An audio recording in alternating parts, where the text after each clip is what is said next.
Hi everyone, this is Safeguarding Matters, a podcast by the Safeguarding Resource and Support Hub. I'm Nastasya Gecim and I'm joined by my co-host, Paul Nolan. Hi everyone, I'm Paul. Really nice to be here with you all and with you, Nastasya. We've been working on the Hub together since it started in December 2019, I think. Nastasya, maybe before we start, you could give people a quick summary of the Hub and what it involves. Yeah, sure. So the Hub, or RSH, we tend to use both terms interchangeably, is a programme that aims to support organisations in the aid sector to strengthen their safeguarding policy and practice, particularly against sexual exploitation, abuse and sexual harassment, or SEAH. And Safeguarding Matters is a podcast by the Hub where we discuss matters relating to safeguarding in the aid sector. We'll have conversations with thought leaders and practitioners who can offer insights that can help us all to better understand safeguarding and to improve our practices. So in today's episode, we'll offer some more introduction to the Safeguarding Resource and Support Hub, RSH, as not many of you will have heard of us yet. And we'll be joined by the programme funders from DFID, and we'll talk to them to find out a bit more about why they've been focusing on safeguarding and SEAH and what led them to establish the Hub. And then we'll hear from our own Ethiopian national associates at the Hub, who will talk about the context in Ethiopia and why our first national Hub is based there. And by the way, we're recording this in the midst of lockdown, so let's hope the internet holds up. And apologies if the sound quality dips at all. Okay, well, I'm very pleased to introduce our first guest, Natalie, Versteeg and Gwilym Jones from the Safeguarding Unit at DFID. The Safeguarding Unit is a team within DFID that was set up in February 2018. It's focused solely on safeguarding against sexual exploitation and abuse and sexual harassment in DFID programming. Natalie is part of the senior management team in the Safeguarding Unit, and Gwilym is the senior responsible officer, the SRO for the programme, and is accountable for it. So, hi, welcome to Safeguarding Matters. It's great to have you both on the first podcast. Really pleased to be here and have the opportunity to speak to you and to your listeners. Yeah, thank you, Paul, and it's great to have the opportunity. Good. Okay, well, let me begin then with you, Natalie. Maybe I could ask you just to share some reflections on why safeguarding and SEAH is such a key issue in the aid sector, and what does it mean for DFID?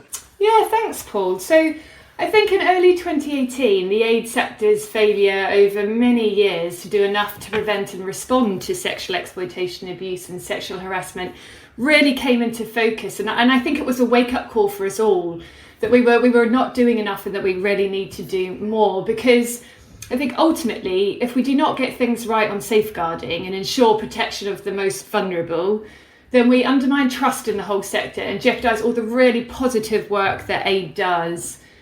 So for DFID, since early 2018, we've been leading a number of initiatives to root out perpetrators, to support survivors and to build capacity across the sector. And I think the October 2018 London Safeguarding Summit was a really important milestone, and it saw representatives from more than 500 organisations come together along with survivors, victims and whistleblowers.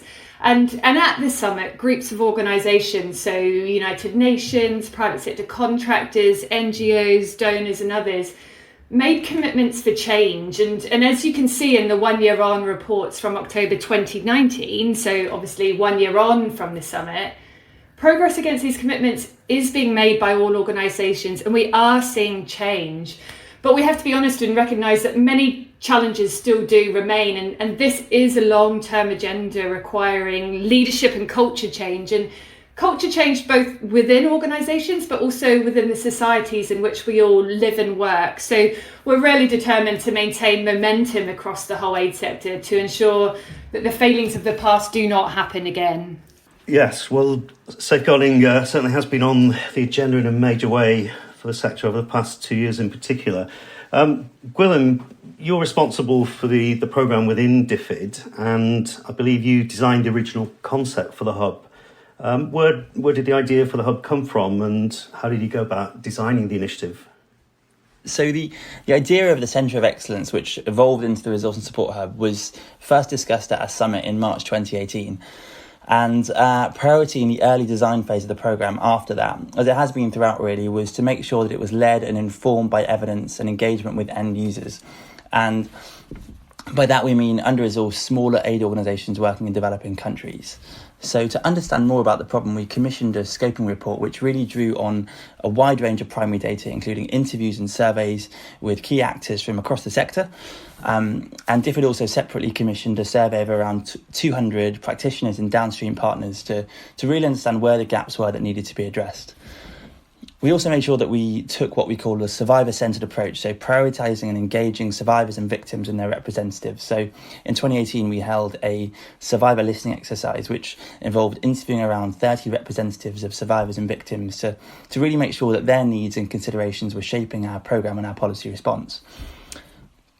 So ultimately, this end-user engagement helped us to define much more clearly where the gaps were across both the development and the humanitarian fields that this programme ultimately looks to address and makes it a uniquely important offer to the sector. And these gaps broadly fell into three areas, or what we call pillars. So the first was that the safeguarding SEAH landscape is fragmented, with no one centralised body for bringing together the tools and resources and guidance that's out there. Secondly, that the existing SEAH service providers aren't always easy to identify, and we found that some of the services that are out there are quite variable in quality. And thirdly, we found that the existing evidence base for what works in terms of safeguarding against SEAH is quite scattered and of varying quality, and that actually it prohibits a thorough analysis of the evidence gaps that need to be addressed. Okay, great. Well, can you just tell us a bit more about what DFID hopes to achieve through the RSH? Yeah, of course. So the first thing to say is that the online platform that we're launching is a global good and that we want the whole international community to benefit from it. But that said, the primary target audience, as I mentioned, is those under-resourced, smaller organisations operating in developing countries who might otherwise lack the capacity or the resource to effectively safeguard their beneficiaries and their staff. In terms of what we're specifically hoping to achieve, at a really high level, we want to accelerate progress towards reducing and ultimately eliminating sexual exploitation, abuse and sexual harassment in the aid sector, and really restoring that public trust that's been eroded. And we really hope that the Resource and Support Hub will make a valuable contribution towards that in supporting smaller organisations to develop and ultimately implement evidence-based policies and processes that will drive up standards internationally. Great, and yeah, really good to have that focus on CSOs and increasing their access to support and resources. Gwilym, the RSH has a particular focus on sexual forms of exploitation, abuse and harassment within the sector. Could you just say a bit about why that is? So, as you allude to, safeguarding has a broader meaning that encompasses preventing harm to people and the environment. And of course, we believe that aid must be delivered in a way that does no harm. But yeah, as you say, the Resource Support Hub and DFID Safeguarding Unit more widely has been deliberately designed to focus on preventing and responding to SEAH because these are some of the gravest violations of people who might be vulnerable and at risk. And in terms of the evidence, we know that SEAH has been widespread within the sector for a long time and long predating 2018. And while due to underreporting, the exact scale of the problem just isn't known, practitioners believe that the reported numbers are really only the tip of the iceberg and that SEAH perpetrators in the aid sector are really quite diverse. Great, thanks, Gwilym. Natalie, you mentioned other initiatives that came out of the Safeguarding Summit in 2018. Are there other initiatives that DFID is involved in that listeners might be interested to know about? Yeah, thanks, Paul. So there are a couple of initiatives DFID are involved in and working on that your listeners might be particularly interested in. So I think on support to survivors, it's important to say that this is and will continue to be a top priority. And the theme of the Safeguarding Summit was putting people first. And we must ensure a survivor-centred approach is taken. So DFID is starting to think about what more we could do to support survivors. And I recognise that there is a lot of expertise and experience out there across the sector. So really do encourage anyone listening who has any ideas or thoughts on this to get in touch. But also to say that we do plan to consult on this further over the next month or two. It's also worth mentioning the employment cycle initiatives DFID is supporting, and these aim to prevent perpetrators moving around the aid sector undetected and to improve information sharing between organisations and with law enforcement. So we have the Misconduct and Disclosure Scheme, which was launched in January 2019. And this is designed to stop workers guilty of sexual misconduct moving from job to job without prospective employees being aware of that. And it's showing early promise and really do encourage those who have yet to sign up to do so. And more information can be found on the Steering Committee for Humanitarian Response website.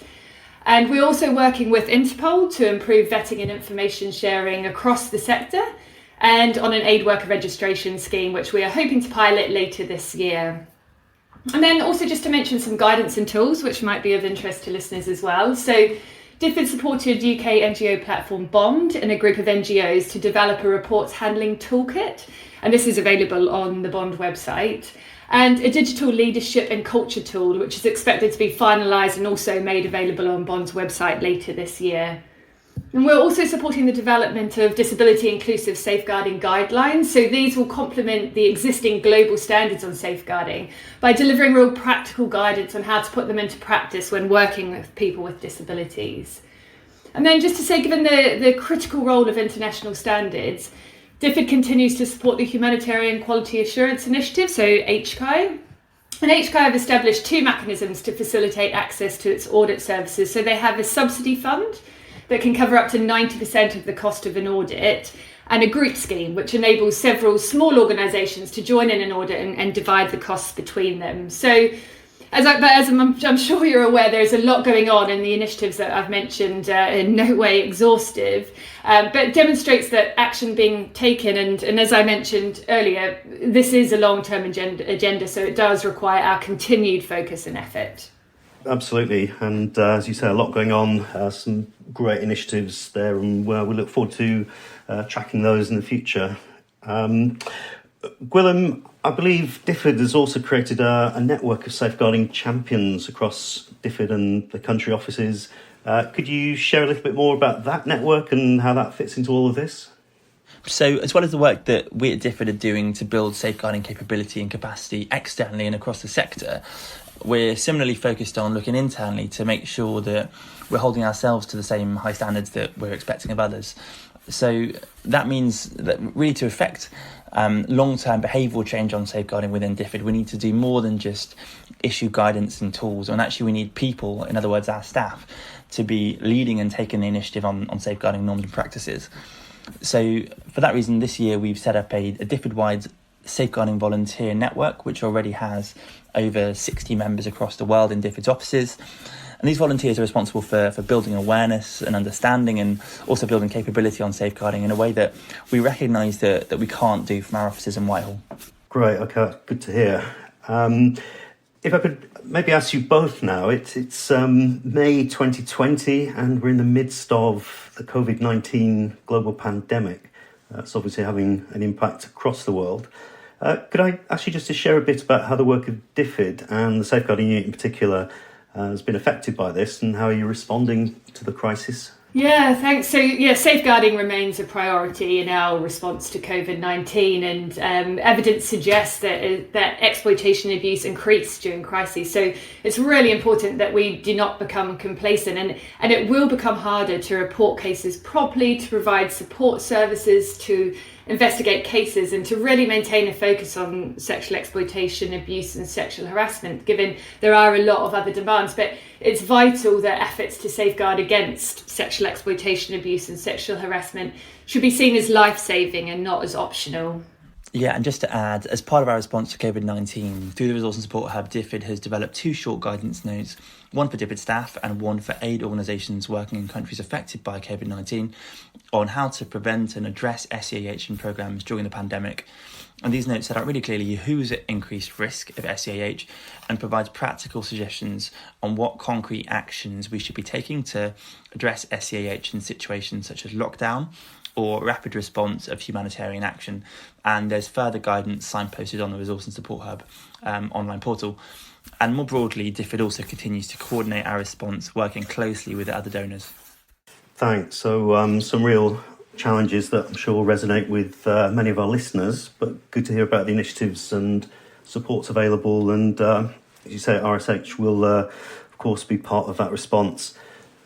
Well, Gwilym and Natalie, it's been really great and interesting to hear from you both. Thanks for giving us some of your time. You're obviously incredibly busy with everything you've described, and really encouraging to hear how DFID's commitment to this agenda remains very clearly at the forefront of all this work. So thank you both, and thanks again for your time. Thank you very much. Yeah, thanks, Paul. And great this programme's come so far and so quickly, and it's exciting to see that the programme's being launched. Great, thanks both. Our next guest is Semhal Getachew. Semhal joins us from Addis Ababa as the RSH National Associate in Ethiopia. She's been working in international development for over 15 years in the field of women's empowerment. She is a trained safeguarding investigator and has a background in law. Hi Semhal, thanks for joining us and welcome to Safeguarding Matters. Oh, thanks. I'm very pleased to be here. Great. So, as I mentioned, you're based in Ethiopia and you're heading up the first national hub for the RSH programme. I thought I might start with a bit more of a personal question. I hope you don't mind. But as I mentioned in your intro, you've been working on safeguarding and women's empowerment for a number of years. And I guess I'd quite like to know why you got into working on safeguarding and SEAH and why it's such an important issue to you. Looking back, I think I've been involved in pieces and different work with SEAH throughout my career. And coming to the hub now, it felt like it is the right place to be, because when we are talking about these issues, it's about let's talk honestly. And even if it makes us vulnerable, especially for organizations who have power dynamics, culture, country context, institutions, legal vacuums, it is very complex. So I like working on this because it's about putting the pieces of the puzzle together openly and jointly with other organizations. Great. And so in your response, you mentioned a little bit about power dynamics and vacuums and institutions. So perhaps you could tell us a little bit about the context in Ethiopia. I realise, obviously, that data on SEAH and the prevalence of SEAH is very limited, but perhaps you could share a little bit more about the context that you're operating in as it relates to safeguarding and SEAH. So Ethiopia has one of the largest aid and development interventions by different actors. However, we do not have documented study or report on the extent of SEAH in the aid sector. In terms of also the legal context, Ethiopia has ratified different laws, international on women's and children's safeguarding. However, when it comes to sexual harassment, for example, the country just started unrolling the different legislations or revisions. For example, the labor law did not have any mention of sexual harassment in the earlier versions. Even the civil servants proclamation, the law that governs the employment relationship of government staffs didn't have also sexual harassment, but recent revisions have incorporated these. Organizations have reporting systems in place, however, big or small.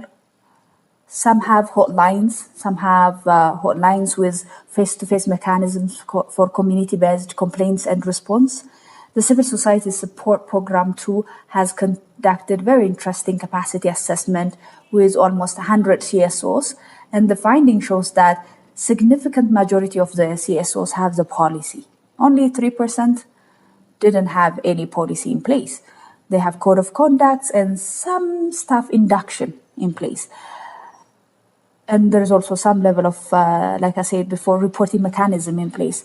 But monitoring how effective these are against, the incidents and reporting and learning from this is very limited. And organizations admitted that they have a huge need for support on this area.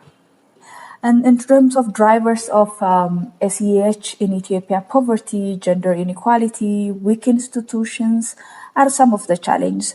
But what seems to be coming out from synthesis of years of studies in the country is that discrimination and stigma on victims seems to be standing out as the most common factor.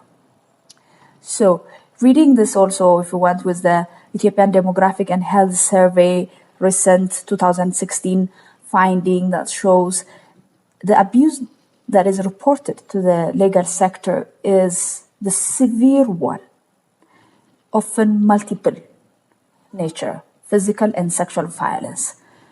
If it happens together, then often the reporting is on the magnitude or the severity of the abuse. Other than that, in most areas, reporting is the challenge because of, like I said, many studies are pinpointing specifically to stigma and discrimination on victims. And services are not directed with the aim of responding to victims. It's often about putting perpetrator into the justice system or penalizing and things like that, and they're neglected. The victims are neglected in the process.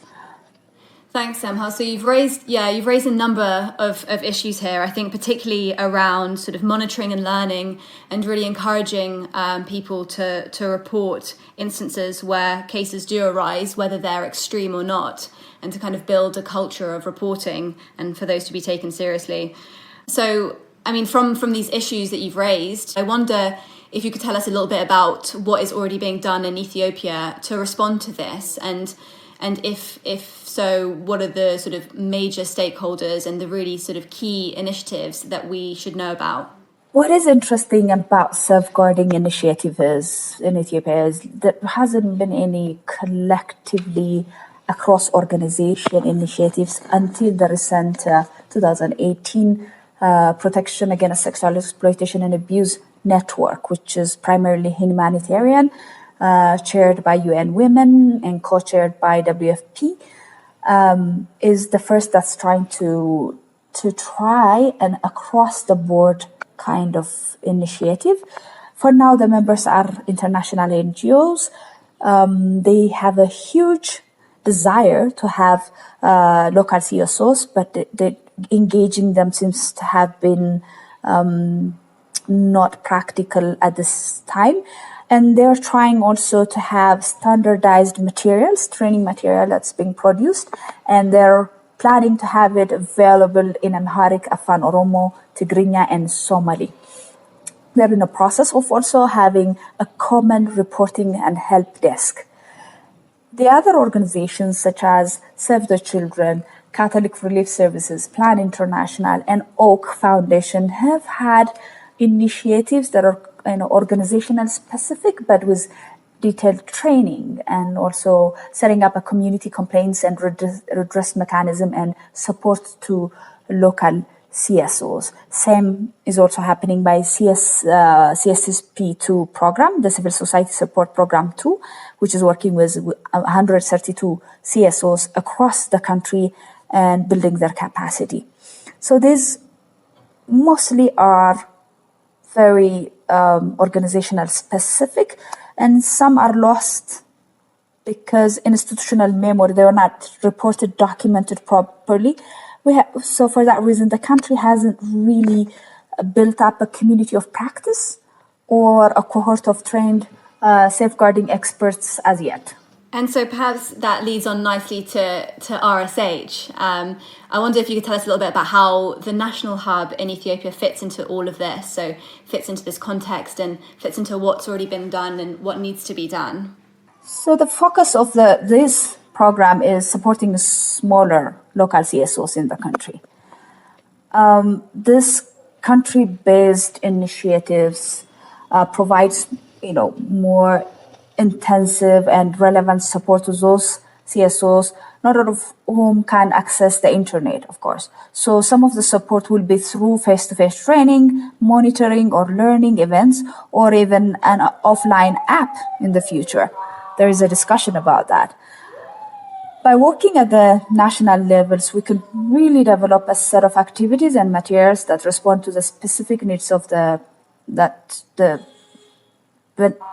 clients in safeguarding and help create space for local communities of practice to emerge. Organizations can learn a lot from one another through this communities of practice. The hub will also signpost service providers who are quality assured to some degree for NGOs to access expertise easily. The platform may also harness support for NGOs to initiate national level reporting mechanisms, such as through the civil societies, organization, agency, or delegate. So this is kind of like supporting civil society organizations to demand the formation of a system that enhances accountability between organizations and common understanding on safeguarding. And in case any of our listeners are wondering, would you mind just sharing a bit about why Ethiopia was selected as a national hub and whether you've got any intel on plans for more national hubs? We all recognize that there's no global data. Ethiopia was selected for a very practical reasons. DFID has a large program in Ethiopia. It features both development and humanitarian programs. And there seems to be also a huge appetite at different levels to address SEAH in the aid programming. We're supposed to launch in Nigeria and South Sudan, but are on hold due to COVID-19. And then there could also be potentially other national hubs in other parts of the world as well. Great. So I guess it's a matter of watch this space. So just to get back to the national hub in Ethiopia, you mentioned a little bit about sort of the focus, but I wonder what kind of activities you've been doing since it launched.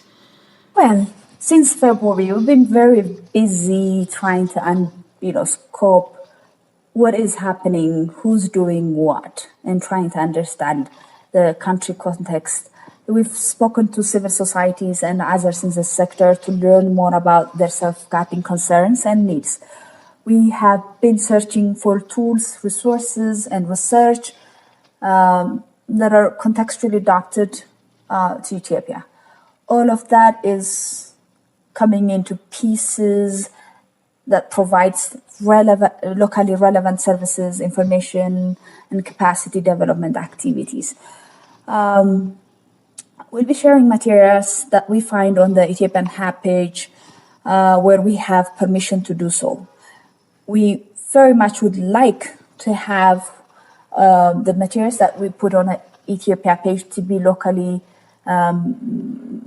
relevant in terms of language and context. We're delighted to have identified several interested and experienced experts, and we have established our National Experts Board to help advise on our activities in Ethiopia. Now, you mentioned the Ethiopia Hub page. Now, obviously, the online hub element is such a key feature of the RSH program, and what we're hoping is that this website will be a one-stop shop for anyone who's working in the aid sector to find support on any issue that they're facing. So whether it is developing a policy or whether it is carrying out an investigation, we want it to really be those resources, specific resources, to be available on the website. So there's obviously the overall website, but you've mentioned the Ethiopia Hub page. Could you tell us a little bit more about what resources can be found specifically on that hub page? You mentioned sort of contextually relevant and in local languages. Could you give us a little bit more of a flavour of what we can find on there? That's actually the most exciting part about the hub, is to be able to go to a country-specific information. I think a lot of providers, they wanted to see that, and they'll definitely be very happy to see that. It's actually a page on the main RSH website, and you can access it the same way that you do the main one, www.safeguardingsupporthub.org/Ethiopia. Local organizations will find materials that are translated in different languages. Some will be in one language only, Amharic. Some will be in up to 7 languages so far. But the main hub will be in Amharic and in English. In due time, we plan to have 3 or more local languages and on the landing page. But we still are going to have a lot of materials in different languages available. Because we are starting to come we're starting to have the dialogue going on. Organizations may feel hesitant to share their resources, but in due course, we hope to see a lot of change and it evolving into something big where organizations trust to share their resources. Yeah, absolutely. Important point. I guess as the website evolves and as the program also evolves, and organizations can see exactly what it looks like and what we're trying to achieve, hopefully there's going to be sort of more sort of exchange and partnerships with organizations to share their materials. Now, you also mentioned access to support. So obviously you've mentioned the resources on the website. Is there any other kind of support available specifically to these local organizations? Yes, we're piloting a more tailored service for local CSOs. We're starting off with those funded by DFID. We call it Ask an Expert. It's a free service to support organizations who want advice and support on safeguarding, particularly on SEAH. We're going to match CSOs with local or international expertise to help them solve safeguarding problems or give advice on their safeguarding practices. We will start in English and Amharic, but over time we hope we may be able to work in other languages too.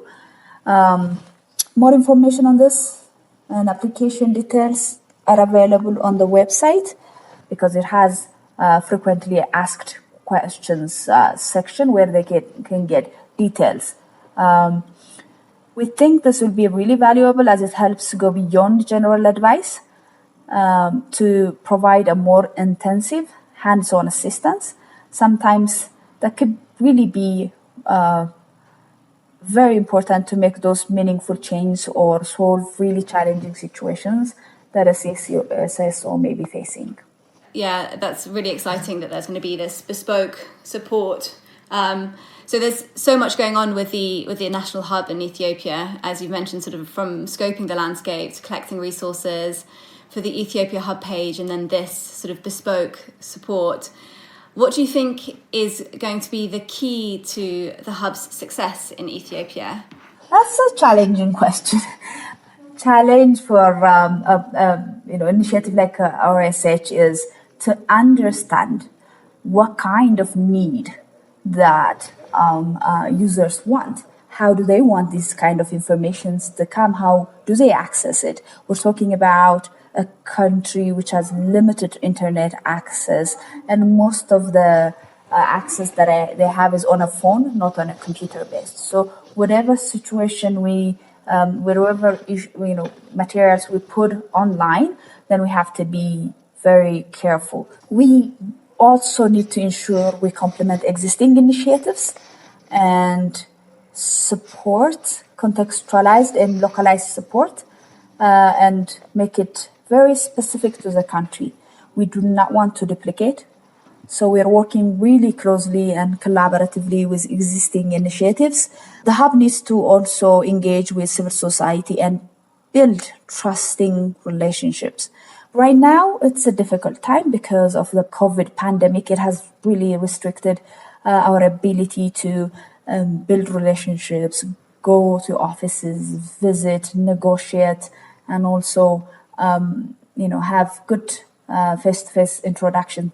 We have a culture of a lot of things that unless I see you, I cannot trust you. Interesting, yeah.